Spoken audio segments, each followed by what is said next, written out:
Hi guys, papakita ko na yung naipon ko sa loob ng isang taon. Puno, oh, tingnan nyo, puno yan.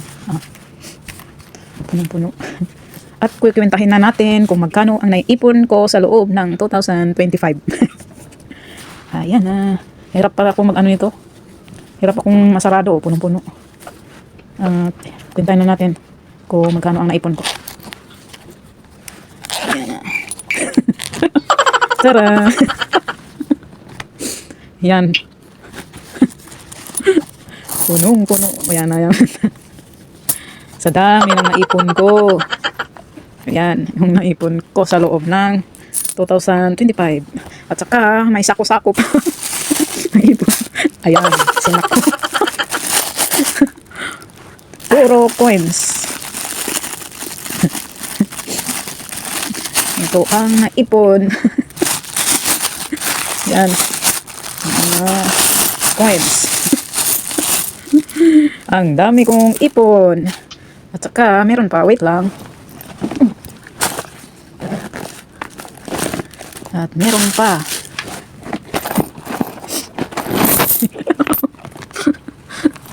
Ayan. Naipon sa loob ng isang tao. Ayan. Ayan.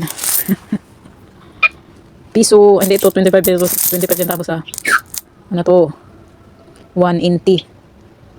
Parang piso. Ang dami kong ipon. Yan. Ang ipon ko. Ito yung 5. Ay, hindi piso. Parang piso, 180. Ito naman yung tag 50 nila. Ito naman ang 10. Ito naman ang 5. Dami kong kwentahin ano. Wala man lang kapapil-papil. Ay, gusto. Pero okay na rin yan. At least may naiipon na mga barya. Ang karamihan nito ay puro tag 180 piece, parang piso. Kung baga sa Pinas, piso. Ay. Ang hirap. Ang hirap sa ano. Ayan na guys, ang ipon. Sige guys, bye bye na.